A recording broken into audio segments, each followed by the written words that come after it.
Iga Świątek coaching split turns sour as Wim Fissette singles out her psychologist. The fallout from Iga Świątek's recent coaching split has taken an unexpected turn, with former coach Wim Fissette quietly unfollowing only one member of her team on social media.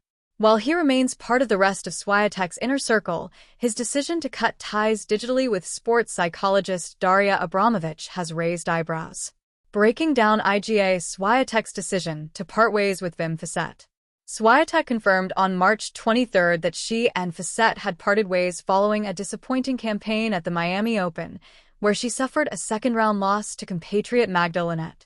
The defeat not only ended her remarkable 73-match winning streak in tournament opening rounds but also contributed to her drop to number 3 in the rankings. Their partnership, which began in October 2024, had delivered notable highs, including a breakthrough Wimbledon title in 2025, a milestone given her previous struggles on grass. Titles in Seoul and Cincinnati further highlighted the success of the collaboration. However, the start of the 2026 season proved underwhelming, with Świątek failing to advance past the quarterfinals in her first 4 tournaments. What has drawn particular attention now is the optics of Fissette's social media activity in the aftermath. Despite stepping away from his role, he continues to follow key figures, including fitness coach Maciej Rysuk, hitting partner Tomek Moczek, and agent Jules Mercier on Instagram. Abramovich stands as the lone exception. The move has fueled ongoing debate about her influence within Świątek's camp. Why are questions being raised about Daria Abramovich's presence in Świątek's camp?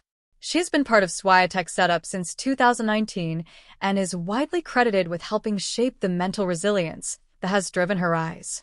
However, critics have questioned whether the relationship crosses professional boundaries, arguing that it lacks distance. Observers have pointed to her constant presence during travel and even off-court moments as unusual for a mental coach. Public scrutiny intensified following Świątek's early exit from the 2026 Miami Open. Observers noted Świątek appearing mentally fragile on court despite having a full-time psychologist screaming instructions from the box. The sun over Miami burned bright, but inside the mind of Iga Świątek, shadows stretched long and restless. Tennis had once been her sanctuary, a place where rhythm replaced doubt and precision silenced chaos. Under the guidance of Wim Fissette, she had conquered new terrain, lifting the Wimbledon trophy and reshaping her game into something sharper, faster, more daring. But success, as it often does, came with a hidden cost: expectation. And expectation, unlike any opponent, never missed. The loss at the Miami Open was not supposed to happen. Not like that. Not after a commanding first set.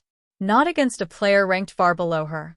Yet as the match slipped through her fingers, something deeper unraveled.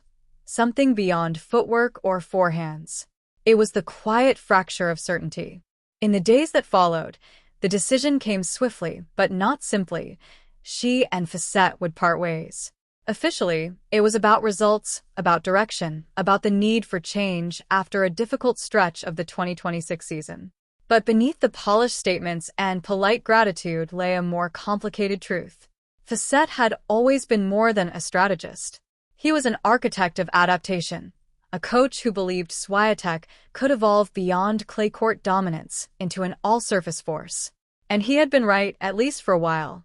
Wimbledon 2025 stood as proof, a shining monument to their shared vision. Yet evolution demands discomfort. And discomfort, when layered over an already burdened mind, can become suffocating. Świątek herself admitted that tennis had begun to feel complicated in her head, a maze of thoughts rather than instincts. That is where another figure quietly stood, steady, constant, and increasingly scrutinized: Daria Abramovich. For years, Abramovich had been Świątek's mental anchor. Together, they built the psychological resilience that propelled her to Grand Slam glory. She was not just part of the team, she was part of the foundation. But foundations, when shaken, draw attention. As Świątek's struggles became more visible, tight matches lost, leads squandered, emotions harder to contain, voices from the outside began to question the inner circle. Analysts and former players wondered aloud whether her psychological approach had grown too rigid, too complex, even counterproductive. Fissette, ever the pragmatist, reportedly leaned towards simplification, fewer thoughts, clearer patterns, instinct over analysis. In contrast, the psychological framework around Świątek encouraged reflection, awareness, and deep processing. Neither approach was wrong, but together, they may have become too much. Imagine standing at the baseline with two voices in your head, one urging clarity, the other urging understanding. One saying act, the other saying analyze. In the split second between serve and return, that tension can be fatal. Tennis, at its highest level, is not just physical, it is immediate. There is no time to debate. So when the losses came, they were not just defeats. They were symptoms. The split between Świątek and Fissette, then, was not merely about a bad tournament or a dip in form. It was the visible fracture of an invisible conflict, philosophy versus psychology, instinct versus introspection, and perhaps most of all, control. For much of her career, Świątek has been surrounded by a tight, trusted team. That structure brought her extraordinary success. But as pressure mounted, it also raised an uncomfortable question. Had she become too reliant on those around her? Even observers noted that reclaiming ownership of her decisions might be the key to her resurgence. Letting go of Fissette may have been the first step in that direction, not because he failed, but because something within the system no longer aligned. Now, Świątek stands at a crossroads familiar to all great athletes, the moment when talent is no longer enough, when experience brings not clarity, but complexity. She remains one of the best in the world, a six-time Grand Slam champion, yet suddenly human in ways fans rarely allow their heroes to be. Her partnership with Abramovich continues, a sign that she still believes in the mental framework that shaped her rise. But belief, like form, is not static. It evolves, adapts, questions itself. And perhaps that is the real story, not a split gone sour, but a mind in transition.